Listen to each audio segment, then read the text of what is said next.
আজকে আমরা খুব ইম্পর্টেন্ট টপিক পড়ছি, সেটা হচ্ছে অ্যাপোপ্টোসিস।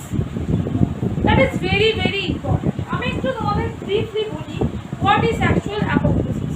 অ্যাপোপ্টোসিস মানে হচ্ছে প্রোগ্রাম সেল ডেথ। তাহলে অ্যাপোপ্টোসিস মানে কি বললাম? Program cell death. তার মানে যেমন ধরো আমি বলছি আরবিসি 120 দিন বাঁচে, তাহলে 120 days is their survival period. After that মানে 120 দিন পরে সে মরে যাবে, সেটা কিন্তু প্রোগ্রাম। ঠিক আছে, প্রোগ্রাম মানে তুমি এর থেকে এই অবধি বাঁচবে, এটা অলরেডি আমাদের বডিতে প্রোগ্রাম করা হয়েছে। তো প্রোগ্রাম সেল ডেথকে আমরা বলছি অ্যাপোপ্টোসিস। ঠিক আছে, এবার এই অ্যাপোপ্টোসিস করতে গেলে আমাদের স্বভাবতই যেটা চলে আসে সেটা হচ্ছে ক্যান্সার। ক্যান্সার কি? তার এগেইনস্ট, অর্থাৎ যদি এই প্রোগ্রাম সেল ডেথ না হয় তাহলে কি হবে? একটা সেলের টাইম হয়ে গেছে মরে যাওয়ার, বাট সে মরছে না। কেন কেন মরছে না? For uncontrolled cell division. Controllable নয়, আনকন্ট্রোলড সেল ডিভিশন। তাহলে যদি এই অ্যাপোপ্টোসিসের ঠিক অপোজিট ওয়ার্ড যদি আসে, that is cancer. That is uncontrolled cell proliferation is called cancer. এটা কেন আমি বলছি অ্যাপোপ্টোসিসের সাথে? তাহলে অ্যাপোপ্টোসিস হচ্ছে প্রোগ্রাম সেল ডেথ। তার মানে ধরো আমি সাপোজ বলছি, ধরো এখানে G1 S G2 দেন M। মাইটোসিসে তো মোটামুটি ইন্টারফেসের পর মাইটোটিক ফেজ আসে, এইটা মোটামুটি 1 আওয়ার লাগে, বাদ বাকি প্রায় 23 আওয়ার ধরে এই কটা ফেজ হয়। এবং এর প্রত্যেকের মাঝে মাঝে কে থাকে? চেক পয়েন্ট থাকে। এই চেক পয়েন্টের কাজ কি? চেক পয়েন্টের কাজ হচ্ছে G1 এ যদি ঠিকমতো কাজ কমপ্লিট না হয় তাহলে G1 এই সেলটাকে আটকে রাখা, তাকে S এ কিন্তু নিয়ে যায়। আবার S এ যদি কাজ কমপ্লিট না হয় তাহলে S এই জিনিসটাকে আটকে রাখা, তাকে G2 তে নিয়ে যাবে। তার মানে কি? তার মানে সে হচ্ছে কন্ট্রোল করছে, রেগুলেশন করছে। ঠিক আছে, যে তোমার যেমন ধরো আমাদের পড়াশোনা করছে, আমরা আমাদের সবসময় একটা এজ পর্যন্ত মা বাবা আমাদের খুব শাসনে রাখে, আমাদের খুব রেগুলেশন করে যে তুমি এটা করবে না, তুমি ওটা করবে না। কেন? তখন আমরা খুব ছোট থাকি, সেই জন্য আমরা নিজেদের ডিসিশন ঠিক মতো নিতে পারি না, কোনটা ঠিক কোনটা ভুল আমরা জানি না। সেই কারণে মা বাবা আমাদের রেগুলেশন করে, যদি কোনো ভুলভাল করি তবে তারা বকা দেয়। That is the actual function of checkpoint. যদি সেল গন্ডগোল করে, সেলের কাজ এখানে গন্ডগোল হয়, তাহলে G1 থেকে সেটাকে S10 যেতে দেবে না, সেখানে G1 এই সেটাকে আটকে রাখে। That is the actual function of checkpoint. এখন কথা হচ্ছে যে যদি এই চেক পয়েন্ট গন্ডগোল করে, ধরো একজন সিকিউরিটি গার্ডকে রেখে দিয়েছি একটা জায়গায় ঢুকতে বাধা দেওয়ার, মানে যাতে সবার খুব চেকিং করে ঢোকানো হয়। তো সামহাও সিকিউরিটি গার্ড একজনকে ড্রেস করে ঠিক আছে ঢুকে পড়ো। তাহলে এই যে গন্ডগোলযুক্ত সেলটা পরের স্টেজে চলে গেল, দেন তারপরের স্টেজে চলে গেল, চেক পয়েন্টে আটকালো না। একবার এন্ড ফেজে যাওয়া মানেই সেলটা ডিভিশন করবে এবং সেলটা নর্মাল ডেথ কিছুতেই হবে না, কারণ চেক পয়েন্টগুলো কাজই করছে না।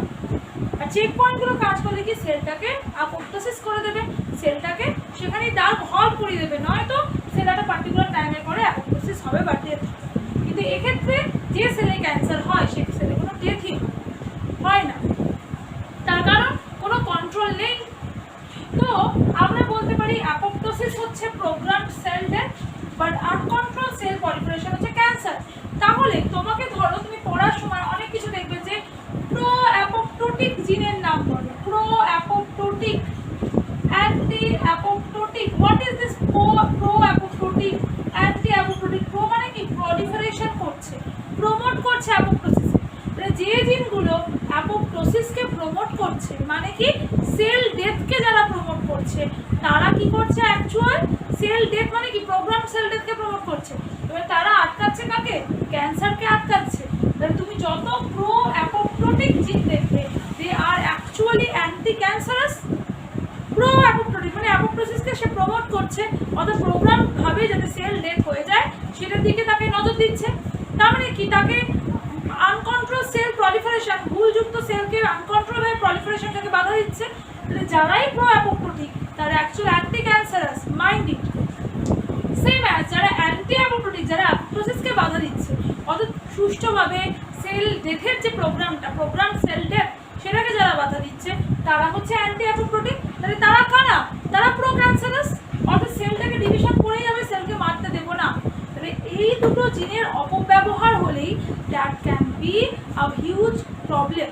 That is pro apoptotic gene যদি ঠিকঠাক কাজ করে দেন তো সেলটাকে মারছে, যদি অ্যাপোপ্টোসিসকে যারা আটকাচ্ছে তারা যদি প্রচণ্ড, এবার তুমি ধরো বলতে পারো যে হ্যাঁ যদি মানে সেলটা যদি ধরো ডেথ হওয়ার সময় এখনো আসে, তখন তো অ্যান্টি অ্যাপোপ্টোটিকই তাকে আটকাবে যে না এখনো সেল ডেথ হওয়ার সময় আসেনি, দেন দে আর গুড। বাট ওয়েনেভার যখন দেখছো যে সেলটা মানে মারা যাওয়ার অবস্থায় চলে এসেছে বাট সে মারা যাচ্ছে না, সেল ডিভিশন করেই যাচ্ছে, ফর অ্যান্টি অ্যাপোপ্টোটিক জিন তারা ক্যান্সারকে প্রমোট করছে। এটা হচ্ছে মোটা কথা। সেরকম যদি কোনো ক্যান্সার প্রো ক্যান্সারাস কিছু দেখো, তার মানে তারা কি প্রো ক্যান্সারাস মানে অ্যান্টি অ্যাপোপ্টোটিক, আবার অ্যান্টি ক্যান্সারাস মানে pro apoptotic. So they are actual opposite to each other, তোমাকে সেটা আগে বুঝতে হবে। নেক্সট চলে আসি আর একটা কথাতে, যে এই অ্যাপোপ্টোসিস হলে একটা সেল বেঁচে আছে না মরে গেছে, তাকে তো তার তো একটা ব্যাপার রয়েছে যে সেল বেঁচে আছে না মরে আছে আমি কী করে বুঝবো, তার কিছু ক্রাইটেরিয়া আছে। সেই ক্রাইটেরিয়াগুলো কি আমরা সেটা আগে দেখব। ওকে, চলো আমরা দেখি যে ডিউরিং অ্যাপোপ্টোসিস কি কি হতে পারে।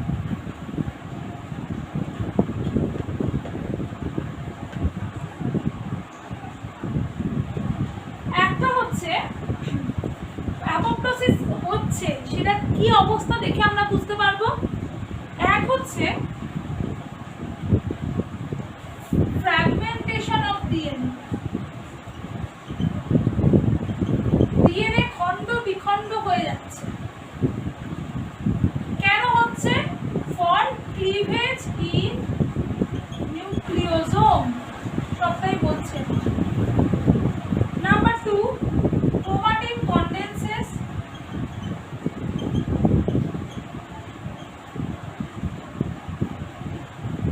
and the nucleus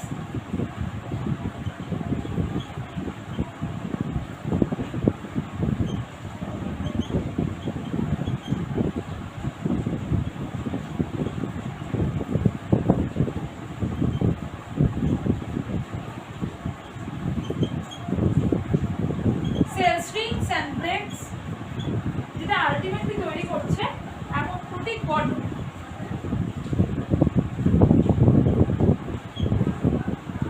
তার মানে কি কি হচ্ছে অ্যাপোপ্টোসিস হলে? কি কি হচ্ছে? ফ্র্যাগমেন্টেশন অফ ডিএনএ, অর্থাৎ একটা সেল অ্যাপোপ্টোসিস হয়েছে তুমি কি করে বুঝবে? ডিএনএটা ফ্র্যাগমেন্টেশন, ডিএনএটা খণ্ড বিখণ্ড হয়ে যাচ্ছে। কেন হচ্ছে? নিউক্লিওসোমের ক্লিভেজ। এবার হোয়াট ইজ নিউক্লিওসোম? তুমি যদি দেখো, ধরো সাপোজ আমি বলছি যে আমি তো একটা লাটাই ঘুড়ি, লাটাই, হ্যাঁ একটা লাটাইয়ে সুতো পেঁচিয়ে ঘুড়ি সুতো পেঁচানো থাকে। লাটাইতে যদি হিস্টোন প্রোটিন হয় আর ঘুড়ি সুতোটা যদি ডিএনএ হয়, তাহলে সেইটা নিয়ে তৈরি হয়েছে অ্যাকচুয়াল ডিএনএ। কি নিয়ে তৈরি হয়েছে? হিস্টোন প্রোটিন নিয়ে তৈরি হয়েছে। এবং তখন যে সলিনয়েড স্ট্রাকচারটাকে, অর্থাৎ একটা ডিএনএ ধরো, একটা ডিএনএ কিন্তু আলটিমেটলি ক্রোমোজোম তৈরি করে। এই কনডেন্স মানে এই ক্রোমোজোম স্ট্রাকচারটা আসার আগে ডিএনএকে বিভিন্নভাবে পেঁচাতে হয়, কখনো বেশি পেঁচায় কখনো কম পেঁচায়। তো একটা স্টেজ আছে তাকে আমরা বলি নিউক্লিওসোম। এই নিউক্লিওসোম অর্থাৎ যেখানে হিস্টোন প্রোটিনগুলো অক্টামার ফর্ম করে ডিএনএর সাথে লেগে একদম স্ট্রাকচার তৈরি করেছে, ক্রোমোজোম তৈরি হওয়ার দিকে এগোচ্ছে, সেই নিউক্লিওসোমে ক্লিভেজ দেখা দিচ্ছে, নিউক্লিওসোমটা ভেঙে যাচ্ছে, যার ফলে ডিএনএ ফ্র্যাগমেন্টেড হয়ে যাচ্ছে। Number 2, chromatin condenses and the nucleus breaks into small pieces. Nucleus খণ্ড খণ্ড খণ্ড করে ব্রেক হয়ে যাচ্ছে। And cell shrinks and breaks apoptotic body. এবার এরা কি করে? এরা apoptotic body, এরা যে খণ্ড খণ্ড করে খুলে খুলে বেরোচ্ছে, এদেরকে আমরা বলি apoptotic body। ওকে, তাহলে এই ঘটনাগুলো অ্যাপোপ্টোসিসের সময় হতে হয়। আর একটা খুব ইম্পর্টেন্ট পার্ট বলছি, যেটা হচ্ছে ধরো ধরো সেল, একটা সেলে বেঁচে আছে না মরে গেছে, তার প্রধান যে আমরা তাকে আইডেন্টিফাই করবো কি করে? Cytochrome C. সাইটোক্রোম সি সেলের মাইটোকন্ড্রিয়ার মধ্যে, যখন সেল জীবিত অবস্থায় থাকে মাইটোকন্ড্রিয়ার মধ্যে সাইটোক্রোম সি থাকে। এবার যদি সেল মরে যায় তার প্রথম ইন্ডিকেশন হচ্ছে সাইটোক্রোম সি বাইরে বেরিয়ে এসে, যদি সাইটোসলে আমি সাইটোক্রোম সি দেখতে পাচ্ছি, এটা কোনোদিন হয় না। মাইটোকন্ড্রিয়া থেকে সাইটোক্রোম সি জীবিত অবস্থায় যখন সেল থাকে বেরোতেই পারে না, তাহলে সেল মারা গেলে আমরা তার একটা ইন্ডিকেশন যে সাইটোক্রোম সি এখন মাইটোকন্ড্রিয়া থেকে বেরিয়ে গেছে। এই প্রসঙ্গে, এই অ্যাপোপ্টোসিস প্রসঙ্গে আর একটা খুব ইম্পর্টেন্ট পার্ট আসে, যেটা হচ্ছে অ্যাপোপ্টোসিস আর নেক্রোসিস। হোয়াট ইজ নেক্রোসিস, আমরা এর ডিফারেন্সটা এখন বলি। আচ্ছা চলো এখন আমরা অ্যাপোপ্টোসিস আর নেক্রোসিসের ব্যাপারটা বলছি। অনেক সময় বলে যে what is the main difference between apoptosis and necrosis. এখন অ্যাপোপ্টোসিস মানেও সেল ডেথ, নেক্রোসিস মানেও সেল ডেথ। বাট নেক্রোসিস কিরকম সেল ডেথ? আমি কি বললাম, ধরো একটা ছেলে অ্যাক্সিডেন্টে মারা গেছে, তাহলে তার সেই বয়সটা হয়নি মারা যাওয়া, সামহাও অ্যাক্সিডেন্টে সে মারা গেছে। সেই অ্যাক্সিডেন্টে মারা যাওয়া, ইনফ্ল্যামেশনে যদি কোনো সেল মারা যায় হঠাৎ করে কোনো ইনফেকশনে, that is call necrosis. But apoptosis হচ্ছে প্রোগ্রাম সেল ডেথ। একটা মানুষ, একজন মানুষ সে ৮০-৮২ বছরে সে মারা গেল, তাহলে তার একটা বয়স হয়েছে, তার একটা প্রোগ্রাম সেল ডেথ। জন্মিলে মরিতে হবে, অমরকে কোথা রবে। তাহলে আমরা জানি আমরা জন্মেছি মানে আমাদের মরতে হবে, সো এটা হচ্ছে program cell death, apoptosis. But যদি ধরো কোনো ছেলে অ্যাক্সিডেন্টে, তার ২২-২৩ বছর বয়স, অ্যাক্সিডেন্টে মারা গেল, তাহলে তার তো সেটা প্রোগ্রাম সেল ডেথ নয়, হঠাৎ একটা অ্যাক্সিডেন্টে সে হয়ে গেছে, সেইটা হচ্ছে ইনফ্লামেশন। ধরো সাপোজ তোমাদের একটা কথা বলি, অনেক সময় দেখবে যে আমরা বলি যে আমাদের ব্রণ হচ্ছে, আমাদের কাশি হচ্ছে, হাঁচি হচ্ছে, এই জিনিসগুলো কি? এই জিনিসগুলো বলছে যে এটা হচ্ছে মানে তোমার ইমিউন সিস্টেম কাজ করছে, তোমার বডিতে কোনো ভাইরাস, ব্যাকটেরিয়া বা কোনো ফরেন পার্টিকেল ঢুকেছিল, বডি কাশি হাঁচির মধ্যে দিয়ে তোমার দেহ থেকে সেটা বার করছে। জ্বর হওয়া, ভালোও জ্বর হচ্ছে মানে বডির মধ্যে রিয়াকশান হচ্ছে, তোমার ইমিউন সিস্টেম কাজ করছে। তাহলে এটাই যদি হবে তাহলে আমরা ওষুধ খাই কেন? এবার দেখো, যখন এই পুরো ঘটনাটা যদি বডি করে, প্রচুর সময় লাগে, এবং সময় লাগার সাথে সাথে আরেকটা কী হয় যে সে তো বোঝে না এটা অ্যাবনর্মাল সেল, এইটা নর্মাল সেল, শুধু অ্যাবনর্মাল সেলটাকেই মারবো, নর্মাল সেলটাকে ছেড়ে দেবো। কোথাও একটা ব্লাস্ট হলে কিন্তু মানে বাজে ভালো সমস্ত লোকই মারা যাচ্ছে, তাহলে সেটা কী হচ্ছে, ভালো সেলগুলোও কিন্তু ইনফ্লামেশনে নষ্ট হচ্ছে। এই যে ভালো সেলগুলো নষ্ট হওয়া, এই যে একটা বাই চান্স ফর ইনফ্লামেশন, একটা ইমিউন সিস্টেমের কোনো ফাংশনের জন্য নষ্ট হওয়া, এইটাকে আমরা বলবো নেক্রোসিস। তাহলে নিশ্চয়ই তুমি বুঝতে পারবে, এই যেমন তেমন থেকে বুঝলে যে একটা বয়স দেখে বা একটা ইনসিডেন্ট দেখে তুমি বুঝতে পারছো যে একটা মানুষ সে তোমার অ্যাক্সিডেন্টে মারা গেছে না তার বয়সজনিত কারণে মারা গেছে, আমরা বুঝতে পারি। সেই রকম সেলকে দেখেও বোঝা যায় যে সেলটার প্রোগ্রাম সেল ডেথ হয়েছে, অথবা অ্যাপোপ্টোসিস হয়েছে নাকি নেক্রোসিস হয়েছে, এর কিছু ডিফারেন্সিয়েট আছে। যেমন ধরো, ফার্স্ট হচ্ছে নেচার অফ সেল ডেথ। আমি প্রথম থেকে বারবার বলছি, apoptosis that is program cell death, but necrosis that is occurs randomly. অর্থাৎ এর তো কোনো ব্যাপার নেই, এই সেলটা কোনো হচ্ছে, এই সেলে কোনো সেলে ধরো কিছু একটা ইন্টারাকশন বা ইনফ্লামেশন হচ্ছে, পাশের সেলটা মরে গেল, বলে ওটা র্যান্ডম হচ্ছে, তুমি আগে থেকে সেটাকে বলতে পারছো। তাহলে একটা অ্যাপোপ্টোসিস হচ্ছে program cell death, but necrosis কি? নেক্রোসিস হচ্ছে বলতে পারো অকার্স র্যান্ডম। নাম্বার 2, কার উপর ডিপেন্ড করছে? দেখো আমরা এখানে একটা খুব ভালো আসে, যেটা হচ্ছে এটা তাহলে একটা বললাম যে এটা প্রোগ্রাম আগে থেকে প্রি প্ল্যান, আর এটা হচ্ছে র্যান্ডমলি।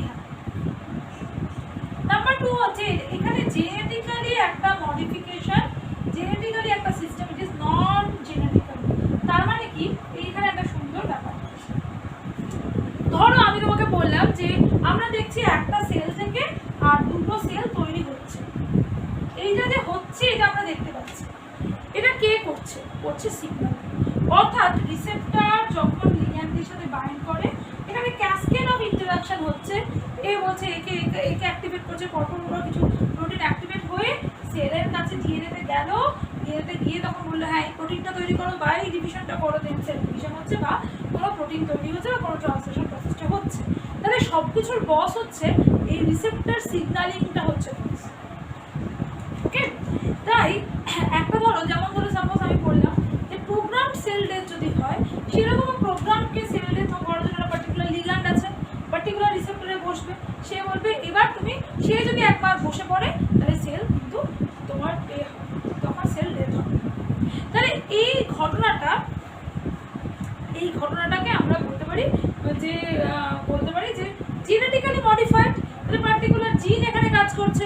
যেমন আমি একটা দিচ্ছি CED3 CED4 এরকম কিছু জিন রয়েছে যেগুলো কিন্তু অ্যাপোপ্টোসিসে সাহায্য করছে সি এলিগেন্সের ক্ষেত্রে। তাহলে দেয়ার ডেথ জিন, তাহলে তাকে সেই জিন থেকে প্রোটিন তৈরি হবে। জিন হচ্ছে এটা ডিএনএ এর মধ্যে, জিন হচ্ছে একটা কনজারভেশন, ডিএনএ কনজার্ভ করে রেখেছে, স্টোর করে রেখেছে জিনকে। তার ফাংশনাল ইউনিটটা হচ্ছে প্রোটিন। যখন একটা কিছু কাজ করছে, তো আমার স্কিনের কালার এখন দেখতে পাচ্ছি, আমার হেয়ার কালার ব্ল্যাক, তো এই ব্ল্যাক কালারটা তৈরি হচ্ছে কেন? হেয়ার কালার তৈরির যে জিনটা সেটা ফাংশনাল প্রোটিন তৈরি করেছে, সেই প্রোটিনের জন্য মেলানিন সেইটা রয়েছে বলে আমার হেয়ার কালারটা কালো। তাহলে যে কোনো কিছুর ফাংশনাল ফর্ম হচ্ছে তার প্রোটিন। তাহলে সেই জিন থেকে যদি প্রোটিন ফর্মেশন করে, তাকে যদি হরমোন বলে যে বস বলছে যে তুমি এবার প্রোটিন তৈরি করো, মৃত্যুর সময় এসে গেছে, তুমি এখন ওই জিনটাকে অ্যাক্টিভেট করো, যে মৃত্যুকে আগমন করে সেই জিনটা। তখন সেই জিনটা যখন অ্যাক্টিভেট হলো, সেখান থেকে প্রোটিন ফর্মেশন করলো এবং আলটিমেটলি সেটা মরে গেল। তাহলে দে আর অ্যাকচুয়াল জেনেটিক্যালি মডিফাইড, বা নেক্রোসিসের ক্ষেত্রে আমরা সেই জেনেটিক্যালি মডিফিকেশন দেখি না, র্যান্ডম হচ্ছে। Number 3, change in the cell, cell shrinkage fragmentation হচ্ছে। কিন্তু নেক্রোসিসের ক্ষেত্রে সাইক্লোলাইসিস, নেক্রোবায়োসিস, ভিতর থেকে পচন হচ্ছে। নাম্বার 4, এখানে অ্যাপোপ্টোসিসে যেটা হচ্ছে actual followed by phagocytosis of neighbouring cells, পার্শ্ববর্তী সেলগুলো ফ্যাগোসাইটোস করে দিচ্ছে এবং প্রোগ্রামড হতে হচ্ছে। বাট নেক্রোসিসের ক্ষেত্রে শুধু ইনফ্ল্যামেশন, হট করে সাডেনলি ইনফ্ল্যামেশনের জন্য জিনিসটা ভালো হচ্ছে। নেক্সট হচ্ছে change in the membrane. Membrane এখানে কি হয়? মেমব্রেন ব্লেডিং হচ্ছে। মেমব্রেন ব্লেডিং, ব্লেডিং মানে কি? মানে মেমব্রেনটা এরকম ধরনের মেমব্রেন সেলে খুলে খুলে অ্যাপোপ্টোটিক বডি তৈরি করছে, এবং যে অ্যাপোপ্টোটিক বডিগুলো তৈরি হচ্ছে সেগুলো কিন্তু মেমব্রেনাস বডি। সো আমরা বলতে পারি যে change in membrane, membrane blebbing and formation of membrane bound apoptotic bodies. But in terms of necrosis, membrane rupture, loss of cell to cell contact, দুটো সেলের মধ্যে কন্ট্যাক্ট নষ্ট হয়ে যাচ্ছে। নেক্সট মাইটোকন্ড্রিয়া, আবার বললাম সোয়ালন হবে, রাপচার্ড হবে। কিন্তু নেক্রোসিসের ক্ষেত্রে যেটা হচ্ছে মেমব্রেন রাপচার, তোমার মাইটোকন্ড্রিয়ার ক্ষেত্রেও ডিসইন্টিগ্রেট, মানে খণ্ডে বিখণ্ডে ছড়িয়ে পড়ছে। নেক্সট নিউক্লিয়াসে কি চেঞ্জ হচ্ছে? নিউক্লিয়াসও ফ্র্যাগমেন্টেড হয়ে যাচ্ছে, অ্যাপোপ্টোসিসের ক্ষেত্রে কনডেন্সড হয়ে যাচ্ছে। নেক্রোসিসের ক্ষেত্রে এটা কি হচ্ছে? ডিসলিউশন অফ নিউক্লিয়াস দেখা যাচ্ছে। এন্ডোপ্লাজমিক রেটিকুলাম, অ্যাপোপ্টোসিসের ক্ষেত্রে ডাইলেশন ঘটছে, আর নেক্রোসিসের ক্ষেত্রে ডিসরাপশন ঘটছে। চেঞ্জ ইন লাইসোজোম, লাইসোজোম কিন্তু এখানে ইনট্যাক্ট থাকছে অ্যাপোপ্টোসিসে, নেক্রোসিসের লাইসোজোম রাপচার্ড হয়ে যাচ্ছে। নেক্সট চলে আসি মাইটোকন্ড্রিয়াল অক্সিডো রিডাকশন। এখানে মাইটোকন্ড্রিয়াল অক্সিডো রিডাকশনের কাজ বাড়ছে, এখানে করছে। এনার্জি, হ্যাঁ এই অ্যাপোপ্টোসিস কিন্তু প্রোগ্রাম টেস্ট, যেহেতু এখানে এটিপি লাগছে, বাট এখানে নো ইউজ অফ এটিপি, এখানে কোনো এটিপি লাগছে। ওকে, তো আমরা এটা বলতে পারি this is the common factor of actual apoptosis আর নেক্রোসিস। তাহলে অ্যাপোপ্টোসিস আর নেক্রোসিস কিন্তু ডিফারেন্ট। নাও আমরা চলে আসি অ্যাপোপ্টোসিস অ্যান্ড ক্যাসপেজ।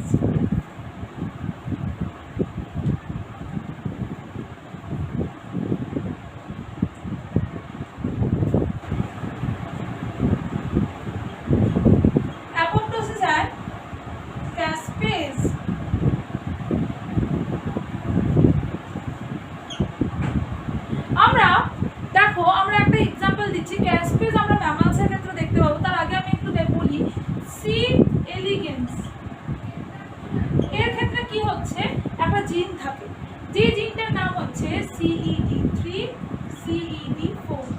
এই দুটো জিন হচ্ছে ডেথ জিন বলতে পারি। এই দুটো জিন কি করছে? এই দুটো জিন কি করছে? অ্যাপোপ্টোসিসকে প্রমোট করছে। দিস ইজ প্রো অ্যাপোপ্টোটিক জিন। তার মানে কি? এই জিনগুলো থেকে যদি কোনো প্রোটিন বেরোয় দেন অ্যাপোপ্টোসিস হবে, আদারওয়াইজ হবে না। আর এদেরকে বাধা দিচ্ছে কে? CED9 জিন। অর্থাৎ সি এলিগেন্সের ক্ষেত্রে CED9 জিন কাকে বাধা দিচ্ছে? অ্যাপোপ্টোসিসকে বাধা দিচ্ছে। They are actual anti apoptotic জিন। দিস ইজ অ্যান্টি অ্যাপোপ্টোটিক জিন। কার ক্ষেত্রে? সি এলিগেন্সের ক্ষেত্রে এটা একটা অ্যান্টি অ্যাপোপ্টোটিক জিন। তাহলে CED3 CED4 প্রো অ্যাপোপ্টোটিক জিন, CED9 অ্যান্টি অ্যাপোপ্টোটিক জিন। Why? Because CED9 CED3 R CED4 এর কাজটাকে বাধা দিচ্ছে, ইনহিবিশন করছে। তাহলে বুঝতে পারছি করছে মানে ক্যান্সারকে বাধা দিচ্ছে, CD9 ক্যান্সারকে প্রমোট করছে মানে অ্যাপোপ্টোসিসকে বাধা দিচ্ছে। এই একই রকম ভাবে আমরা যদি দেখি একটা, এটা হচ্ছে গেল সি এলিগেন্সের ক্ষেত্রে একটা কমন জেনারেল ফাংশন। এবার যদি আমি ম্যামালসের ক্ষেত্রে দেখি, ম্যামালসের ক্ষেত্রে এই যে আমি ক্যাসপেজের কথা লিখলাম, এই ক্যাসপেজ হচ্ছে ম্যামালসের ক্ষেত্রে কাজে লাগে।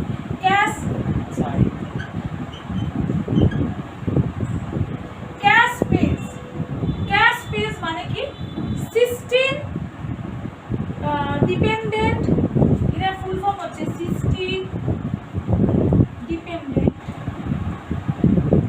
অ্যাসপার্টেট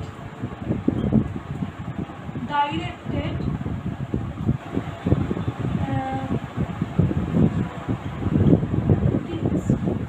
প্রথম বলি হোয়াট ইজ ক্যাসপেজ। প্রোটিয়েজ মানে কি, যে কোনো এনজাইমের তলায় এস কথাটা লেখা থাকলে মানে বুঝবে সেটাকে ভাঙছে। প্রোটিয়েজ মানে প্রোটিনকে ভাঙছে, তাহলে এমন একটা এনজাইম যে কিনা প্রোটিনকে ভাঙে। কোন প্রোটিনকে ভাঙে? অ্যাসপার্টেট ডিরেক্টেড প্রোটিনকে ভাঙে। আমরা জানি protein makes from amino acid, তাহলে সে এমন একটা প্রোটিনকে ভাঙছে যে প্রোটিনে অ্যাসপার্টেট এই অ্যামাইনো অ্যাসিডটা রয়েছে, এই পার্টে গিয়ে ভাঙছে। এবং কি ডিপেন্ডেন্ট? Sistine dependent. এনজাইমেরও একটা protein, protein makes from amino acid, তাহলে এই যে কাঁচি, এই যে কাঁচিটা, এই কাঁচিটা হচ্ছে সিস্টিন রিচ কাঁচি, সিস্টিন অ্যামাইনো অ্যাসিড দিয়ে তৈরি একটা কাঁচি, যেই কাঁচিটা কি অ্যাকচুয়াল প্রোটিয়েজ কাঁচি, অর্থাৎ প্রোটিনকে ভাঙে। কীরকম প্রোটিনকে ভাঙে? অ্যাসপার্টেট অ্যামাইনো অ্যাসিড যুক্ত প্রোটিনকে ভাঙে। So cysteine dependent aspartate directed protease হচ্ছে ক্যাসপেজ। এই যে আমরা ম্যামালিয়ান সিস্টেমে দেখতে পাবো, ম্যামালিয়ান সিস্টেমে যে জিনটা বা যে জিন থেকে যে প্রোটিনটা বা যে এনজাইমটা প্রমোট করছে অ্যাপোপ্টোসিসকে তাকে বলবো ক্যাসপেজ। এই ক্যাসপেজ মোটামুটি 14 টাইপস অফ ক্যাসপেজ আমরা দেখতে পাবো, 14 টাইপস অফ ক্যাসপেজ। তার মধ্যে দু রকমের হয়, একটা হচ্ছে ইনিশিয়েটর ক্যাসপেজ, একটা হচ্ছে এফেক্টর ক্যাসপেজ। ইনিশিয়েটর ক্যাসপেজ হচ্ছে 1 2 4 8 9 12, তার মধ্যে 8 আর 9টা হচ্ছে ইম্পর্টেন্ট, আর এফেক্টর হচ্ছে 3 6 7 14। তাহলে ক্যাসপেজ সেটা হচ্ছে দু রকমের, একটা ইনিশিয়েটর ক্যাসপেজ যেটা কিনা ইনিশিয়েট করছে যে কোনো কাজকে। ধরো আমি বললাম যে কোনো কাজকে ইনিশিয়েট করছে, চালু করাচ্ছে। তারপরে আমার কি, ধরো তোমাদের ক্ষেত্রে কি হচ্ছে, মা বাবা তোমাকে মোটিভেট করছে তোমরা এখানে পড়াশোনা করো, অ্যান্ড দেন তোমার স্যার বা টিচার তোমাদের সেই পড়ানোটাকে তোমাকে আরও একটু নিচে পরীক্ষা নিচ্ছে, এই করে করে তোমাকে প্রিপেয়ার করাচ্ছে। সো যে প্রিপেয়ার করাচ্ছে দ্যাট ইজ এফেক্টর, যে কাজ করছে 3 6 7 14। আর যারা তোমাকে ইনিশিয়েট করছে যে যাও, সে যদি তোমাকে ইনিশিয়েট না করবে তোমার কাজ হবে না। So that's it 1 2 4 8 9 12। তাহলে 1 2 4 8 9 12, মানে ক্যাসপেজ 1 ক্যাসপেজ 2 ক্যাসপেজ 8 ক্যাসপেজ 9 12 4, এগুলো হচ্ছে ইনিশিয়েট করছে। আর আলটিমেট কাজ করছে ক্যাসপেজ 3 6 7 14। ওকে, তার মধ্যে এই 8 আর 9টা হচ্ছে মোর ইম্পর্টেন্ট ইনিশিয়েটর হিসেবে। চলো, আচ্ছা এইবারে চলে আসি এই যে আগের বারে আমি সি এলিগেন্সের ক্ষেত্রে প্রো অ্যাপোপ্টোটিক জিন অ্যান্টি অ্যাপোপ্টোটিক জিন বললাম, তাহলে ম্যামালের ক্ষেত্রেও তো জানতে হবে যে জিনগুলো কি, কোন জিনগুলো এই প্রোটিনটাকে তৈরি করছে বা এনজাইমটাকে বা প্রোটিন এমন তৈরি করছে যেটা আসল কাজ করছে। সেই জিনটা হচ্ছে প্রো অ্যাপোপ্টোটিক। যদি আমি দেখি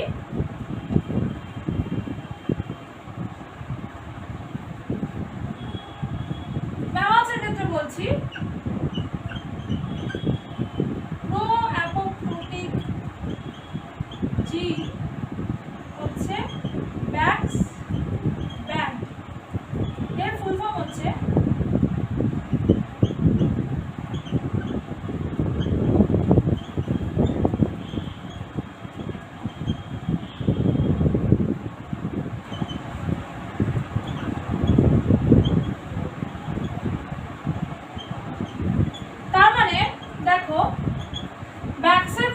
B cell activated X protein, B cell activated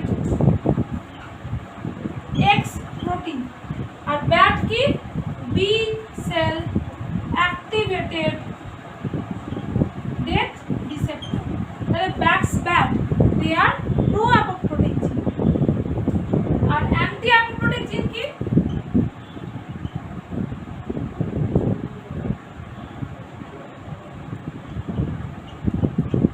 BCL2 BCL-XL, তার মানে BCL lymphocyte 2 BCL lymphocyte XL।